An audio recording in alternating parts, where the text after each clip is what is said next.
시청자 여러분 안녕하십니까. 지금부터 저녁견의 안보정론으로 시작하겠습니다. 자, 북한이 노리고 있습니다. 자, 우리 합참에서 지금 방금 발표가 있었는데요. 북한군이 말이죠. 지금 지난 9일날 밤에 우리 이제 DMZ 일대 선을 넘어왔습니다. 바로 이제 우리가 경고 사격하고 그래서 이제 퇴각은 시켰습니다. 자, 그래서 내용을 좀 다 자세하게 말씀을 드리도록 하겠어요. 자, 그 다음에는요, 이원석 총장이 굉장히 중요한 발언을 했습니다. 자, 김건희 여사, 이거 꼭 소환할 것 같은 그런 이 냄새가 나는 발언을 했고요. 그리고 이재명이의 이번 그 이화영 재판과 관해서 이재명이를 어떻게 수사할 것이냐, 여기에서도 입장을 내놨는데요. 둘 다 이제 이원석 총장이 취임할 때부터 얘기한 게 법리와 증거, 이 정무적 판단을 배제한다. 이게 이제 하나의 방점이 아니겠습니까? 그 입장에서 나왔어요. 자, 그래서 이 얘기가 결국은 말이죠. 근데 요런 이제 이원석이가 지금 이 출근길 또는 이제 지인들한테 요 얘기를 지금 하고 있다고 그래요. 자, 그래서 요와 관련해서 지금 이제 민주당은 또 어떤 대응 조치를 취하고 있는지, 자, 요것도 말씀을 드리겠습니다. 자, 그래서 말이죠. 이 한마디로 얘기해서 지금 이원석이가 제가 보기에는 지금 이제 김건희 여사는 지금 수사팀하고 지금 갈등 관계가 있다. 여기까지는 이미 알려졌지 않습니까? 그런데 반드시 소환을 해야 된다라고 주변에 말하고 다닌다는 겁니다. 자, 그리고요. 이재명에 대한 이 수사, 기소, 요 방침도 밝혔는데 이 수사 기소가 중요한 게 아니라 이제 구속수사로 가야 되는 거 아니에요. 구속수사. 그런데 지금 언론 보도로 나오는 걸 보면은 이 시간적으로 볼 때 말이죠. 왜냐하면 이번 주 빠르면 오늘이라는 말도 나왔는데 글쎄요. 오전 아직까지 이제 소식이 없으니까 하여튼 오늘 내일 아니면 늦어도 이번 주 안에는 기소한다까지만 나오지 구속영장을 청구한다는 얘기가 안 나와요. 이걸 보면은요. 김건희 여사는 소환, 그리고 이제 이재명이는 소환도 안 하고 기소. 이게 형평성이 맞겠느냐? 요런 이제 이 불만과 비판이 쇄도할 것으로 보이고요. 자, 그래서 여기에 대해서 지금 민주당은 지금 난리가 났습니다. 민주당은요, 요런 검사와 판사를 제거하기 위해서 온갖 악질 법이라고 하는 것은 법이라 할 만한 것은 모두 다 동원하고 있는 상황이다. 자, 여기까지 하고요. 그리고 이제 혹시나 시간이 되면 지금 검찰이 열이 바짝 나 있습니다. 그래서 김정숙을 본격 수사하고 있다. 근데 이것도 마찬가지로 저도 이제 이원석 이 비판을 때 써먹었지만은 이게 이 김정숙이 고소 고발건은요 이미 작년 연말서부터 제기가 됐어요. 작년 연말. 그리고 또 이종배 서울시 의원도 맨 먼저 이 김정숙이를 조사했어요. 이게 형사 1부에 배당됐었는데 최근에 이제 형사 2부로 재배당을 해서 본격 수사에 나섰다는 건데요. 요거를 갖다가 김건희 여사 수사하듯이 했어야 될 것이 아니냐. 이런 비판이 나오는 대목이기도 합니다. 자, 그래서 이러한 내용을 집중적으로 여러분께 설명을 해 드리도록 하겠는데요. 자, 우선 DMZ의 상황을 말씀을 드리겠습니다. 자, 그러면 상황을 말씀을 드리기 전에 DMZ 여러분들 남성분들은 이제 군대를 갔다 오셨으니까 다 아시겠지만 그래도 또 이 자료 화면 하나를 여러분께 이제 보여드리도록 하겠는데요. 자, 우선요, 우리 군, 이 DMZ 일대 그야말로 이 철조망 근무를 한다고 하잖아요. 이 헌병, MP, 밀리터리 폴리스. 딱이 아주 늠름하게 서 있는 이 모습이 되겠고, 요거는 이제 북한군 GP가 되겠습니다. 자, 그래서, 이제 요 정도로 해서 이제 현장 분위기를, 북한, 이제 임민기가 딱 걸려 있잖아요. 자, 그래서 요런 이제 이 분위기를 여러분께서 참고하셔서 들으시면은요. 그러니까 이제 북한군이 넘어온 것은 결론을 미리 말씀드리면 우리 이제 그러니까 도발을 하려고 넘어온 것이 아니라 DMZ 일제에서 작업을 하다가 이제 풀이 막 우거지고 그러니까 이제 이 경계선 이 표시가 잘 안 보이고 왜냐면 지금 이제 실록이 우거지고 이제 풀들이 많이 커잖아요. 그래서 이게 경계선이 잘 안 보여서 그야말로 의도 없이 그냥 어떻게 넘어왔다. 월선하게 된 거예요.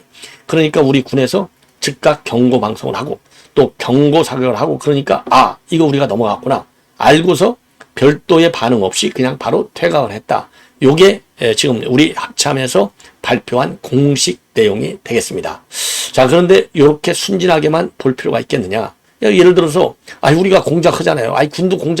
군도 선수들이요. 저보다 군은 군대로 그런 작전 환경, 북한군 동향에 대해서는 저보다도 더 선수이겠지만 저도요. 순서로 따지라면 저도 탑 1%에 들어가는 전문가 중에 한 사람이에요. 자, 그러면 북한이 말이죠.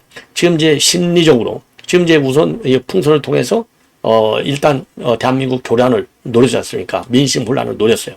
근데 이게 별로 반응이 없어. 그래서 지금 전문가들 사이에서 다양한 형태의 도발을 해올 것이다. 그래서 저강도, 중강도, 고강도 모든 형태의 도발이 가능해요. 왜? 지금 이 상황에서 요거 할 거, 요것만 할 거야. 이렇게 하는 이 전문가가 어디가 있겠어요? 왜? 김정은이는 그만큼 예측 불가능의 인물이에요. 그러니까 예측을 불가능하게 만드는 것만큼 위험한 안보 위협이 없는 거예요. 예. 이게 법도 그렇습니다. 법의 안정성, 법의 예측 가능성, 정치도 마찬가지, 정책도 마찬가지. 예측 가능한 것이 합리적인 행위자, 합리적인 주체자의 일반적 성향이야만이 그날은 안정된 뭐라고 그럴까요? 정상적인 국가가 되는 거예요. 근데 김정은이는 그렇지 않잖아요. 그래서 예측한다는 것 자체가 예측한다는 자체가 별로 소용이 없을 정도로 완벽한 대비태세를 갖춰야 되는 거예요. 저강도, 중강도, 고강도 맞게. 자, 그러니까 지나치게 자극하는 것이 좀 부담이 되는 상황이에요. 지금 김정은 입장에서는. 그만큼 국내적인 상황이 어려워. 그래서 오늘 풍선도 한번 때렸다가 조금씩 조령하고 처음에는 분변 같은까지 넣었다가 쓰레기 같은 걸로만 바꾸고 지금 약해지고 있잖아요. 그러니까 우리도 확성기 방송을 했다가 어제하고 오늘은 안 한다. 이렇게 돼 있지 않습니까? 탄력적으로 말이죠. 비례의 원칙에 맞게. 그래서 우리 반응을 한 번씩 보는 거예요. 반응이 세게 나오잖아요. 제가 항상 그랬잖아요. 반응을 세게 해야 김정은이 손을 볼 수 있다 그랬잖아요. 그러니까 지금 이렇게 한번 그냥 우리가 이제 이 경계선을 의식하지 못하고 작업하다 보니까 그냥 넘어간 걸로 가장을 해. 틀림없이 남한이 만약에 그래서 남한 군들이 우리 한국 군들이 별로 대응이 없으면 그냥 쭉 한번 넘어가 보고 대응이 바로 있다. 그러면 바로 퇴각해. 그래서 너희들 다치지 않도록 해. 왜냐하면 북한 군들이 최근에 뭐라고 그럴까요? 이 작업, DMZ 일대 작업을 하다가 130명 배 타고 오다가 90명이 침몰해서 사망하는 사고가 벌어졌잖아. 그래서 북한 군의 지금 반발이 굉장히 세다는 거 아니에요. 그런데 또 요렇게 이제, 이 무장 침투로다가 걸려서 죽어? 그러면 김정은이 굉장히 어렵죠. 그러니까 이번에는 그냥 한번 흉내만 내봐. 이렇게 공작을 했을 가능성도 배제할 수 있어요. 그러니까 이제 군에서는 우리 국민들의 지나친 또 이 불안 심리를 자극하면 안 되니까 그냥 실수로 넘어온 거고 우리가 경고 상정했어. 교정 규칙에 따라서 그러니까 넘어갔어. 별거 아니야. 요렇게 이제 민심 관리 차원에서 이런 일종의 이제 대내 심리전이 되는 것이죠. 군에서는 했을지는 모르지만은 제가 보기에는 그렇게 북한 군을 순진하게 보지 말아라. 예. 그리고 김정은이가 명령까지 해놓은 상태입니까? 작업 똑바로 하라고 DMZ 때. 예. 그래서 북한군이 무모하게 동원이 되다가 배에서 침몰 사고까지 나온 거 아니에요. 90명이. 그렇기 때문에 이 월선 사건도 단순하게 실수로 넘어온 것이다. 그리고 별도의 특이 동향이 없다라고 해서 단순하게 이렇게 순진하게 봐서야 되겠느냐. 자, 이런 생각이 들고요. 그래서 지금 우리 군에서는 면밀 감시 작전 수행 절차에 의거한 필요 조치를 취하고 있다. 요렇게 밝히고 있어요. 그래서 이성준 합참 공보실장이 DMZ 지역의 수풀이 부성에서 MDL 표식이 잘 안 보이는 상황에서 수풀을 헤치고 북한군이 움직이는 상태였고 경고방송하고 사격 이후에 즉시 북상한 것으로 볼 때 MDL을 침범할 의도는 없었다. 이게 그러니까 바로 북상하는 것이 이제 자기네들 공작 명령 중에 하나일 가능성도 충분합니다. 그리고 이제 북한군 인원 중에 다수는 작업 도구를 들고 있었고 일부 병력은 무장 상태였다. 일부 병력 무장 상태잖아요. 이것도 단순하게 보면 안 되죠. 그래서 군에서는요, 이 작업을 위해서 이동하는 과정에서 북한군이 단순하게 월선한 것으로 보고 있다고 밝혔습니다. 그리고 MDL을 침범한 북한군 병력 수하고 우리 군의 경고 사격 횟수는 밝히지 않았습니다. 자, 이날 9일 날이 무슨 날이냐? 6년 만에 대북 확성기 방송을 재가동한 날이에요. 그렇기 때문에 그날 왜 하필이면 그날 이렇게 10여 명이 넘어오냐 이 말이에요. 그리고 딱 확성기 방송하는 날. 그러니까 확성기 방송이니까 열받으니까 무력 도발을 한번 해서 우리 한국군을 위협해. 이런 명령이 떨어졌을 가능성이 많고 더군다나 말이죠. 더군다나 지금 이제 북한군이 지금 죽는 90명이 침몰한 사건이 났잖아요. 그러니까 무리하게 더 진격하라. 라는 명령은 내리기가 어려운 태생적 한계도 가지고 있다는 겁니다. 자, 그래서 그 당시 10명 이상이었고요. 짧은 시간 동안 50m 이내로 넘어왔다는 거예요. 그러면 50m면 굉장히 큰 거예요. 50m까지 넘어왔어. 예. 그리고 이제 곡괭이 같은 도구를 지금 지참하고 있었다는 겁니다.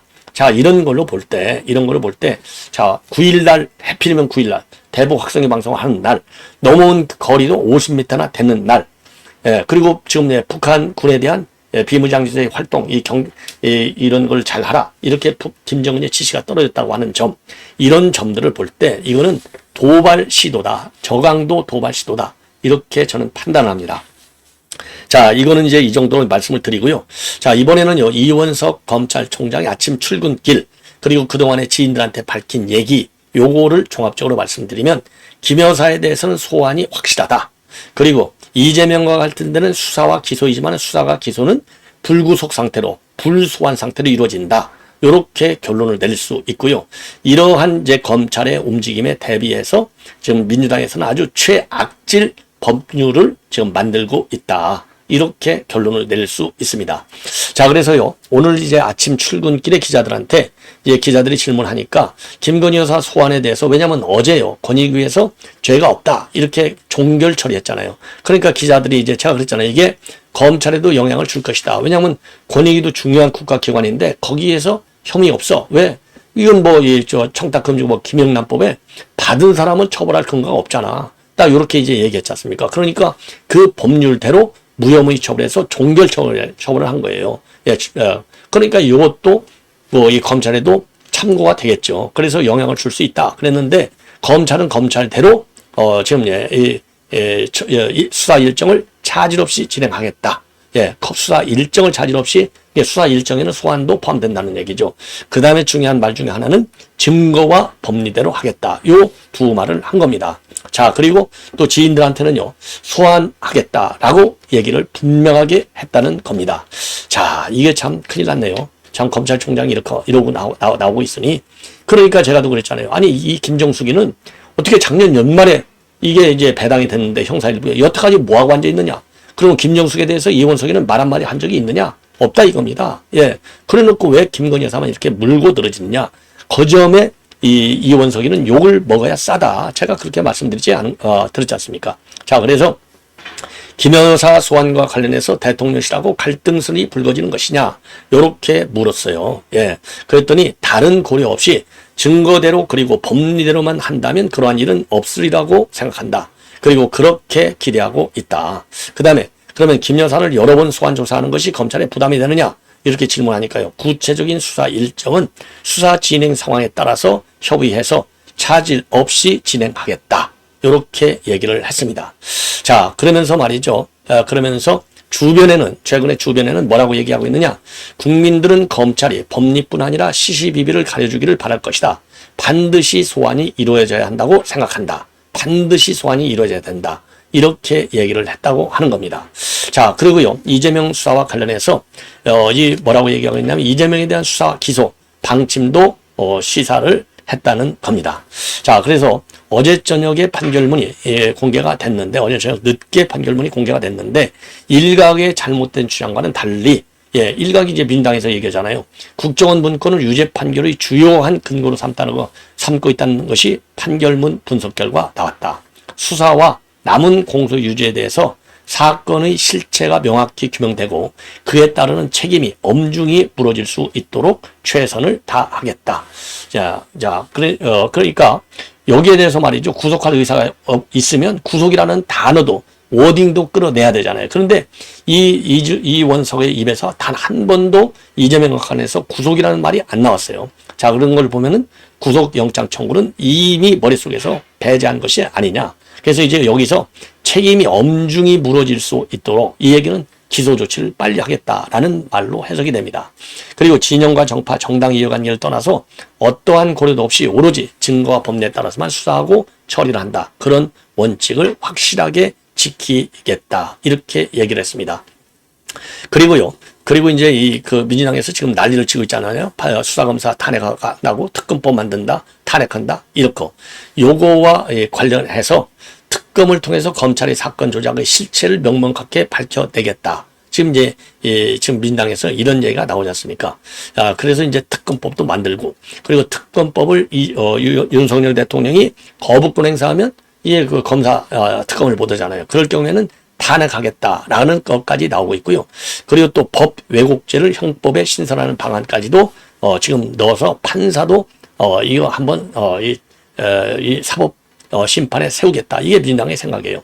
이러한 것과 관련해서 이원석 총장은요, 검찰을 수사하겠다는 특검법안이 발표됐을 때 제가 이것은 사법방해 특검이다. 당장 그만둬야 한다는 말씀을 드린 바 있다. 그리고 재판이 끝나고 민주당은 사법부에 대해서 욕설을 암시하는 SNS를 남기고 법 왜곡전에 심판을 교체해야 한다느니 하는 말까지 나오고 있다. 여기서 심판 교체가요, 판사 선출대로 이어지는 겁니다. 판사가 심판이잖아요. 마음에 안 드니까 판사 교체해버리자는 거예요. 선출하자는 겁니다. 자, 이것은 검찰을 넘어선 사법부에 대한 압력, 헌법에 나오는 재판과 사법부의 독립에 대한 심각한 침해다. 앞으로 사법부의 재판과 판결, 법원 판사에 대한 특검과 탄핵까지 이어지지 않을까 몹시 걱정이 된다. 이렇게 입장을 내놨습니다. 자, 그래서 지금 이제 이 민주당에서 지금 난리가 났는데, 자, 그러면 이제 우선 검찰 얘기를 쭉 하고 민주당 대응 방안을 여러분께 마지막으로 정리해 드리겠는데요. 자, 이제 김건희 여사에 관해서는, 김건희 여사에 대해서는 이원석이가 그동안에 한 걸로 보면은, 소환 수사가 분명해졌다. 이거는 뭐 여러 차례 말씀을 드렸고, 지난 3일 날, 지난 6월 3일 날 언론 보도를 보면은요, 법 절차상 김건희 여사를 소환해야 한다. 라는 뜻을 여러 차례 밝혔다고 합니다. 예, 요때 퇴근길에서 이제 얘기할 때는요, 충분히 수사팀에서 이 조사 필요성을 검토해서 바른 결론을 낼 것으로 믿는다. 법 앞에 예외도 특혜도 성역도 없다는 원칙을 늘 강조하고 있다. 이거는 이제 소환 필요성을 완곡하게 표현한 걸로 되어 있지 않습니까? 자, 그래서 이때도 말이죠, 국민들이 법리를 따라서 시시비비를 가려주기 바랄 것이다. 예, 그리고 중앙지검에서 노력은 하겠지만은 절차를 엄하게 갖춰야 된다. 반드시 소환이 이루어져야 한다고 생각한다. 이렇게 밝혔다고 합니다. 자, 그래서 지금 이 법조계에서는요, 김 여사 소환 조사를 시사한 것은 이원석이가 총대를 맨 것으로 보인다라는 그런 얘기까지 나오고 있습니다. 자, 그래서 이 사건이 정치적으로 해결될 것으로 기대를 했지만은 안 됐기 때문에 내가 나선 것이다 라고까지 얘기를 못했다고 합니다. 예, 자, 그리고요, 그리고 또 이원석이가 뭐라고 했냐면요, 윤석열 대통령이 지난 9일 날 뭐라고 그랬어요. 아내의 현명하지 못한 처신으로 걱정을 드린 분을 사과한다. 이렇게 얘기했잖아요. 요거와 관련해서도 대통령의 대리 사과만으로는 상황이 해결되기 어려울 것 같다. 요렇게까지 얘기했다는 것 아니겠습니까? 자, 그래서 이제 이원석이가 말이죠, 아주 단단하게 마음을 먹은 것 같아요. 예.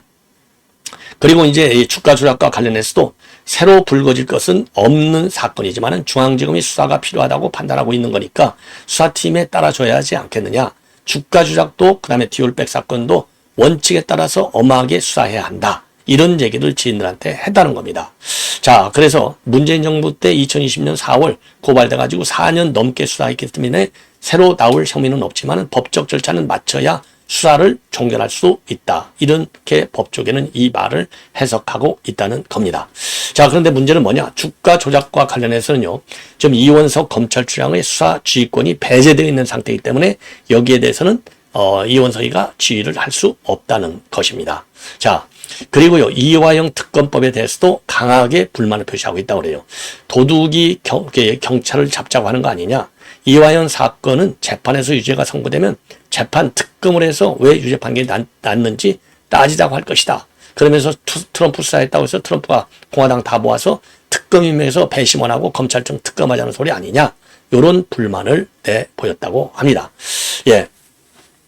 자, 그래서 뭐라고 그럴까요? 지금 이제 얼마든지 이런 특검에 대해서는요, 이 사법 방해다 강하게 비판하고, 그럼에도 불구하고 사법 특검을 이 사법 방해라고 비판을 하지만 절대적으로 지금 이재명을 구속치겠다는 말은 단 한 번도 하지 않는 이러한 지금 상황에 와 있다. 예, 요 점을 말씀을 드립니다. 자, 이렇게 해서 본 방송은 마치고요.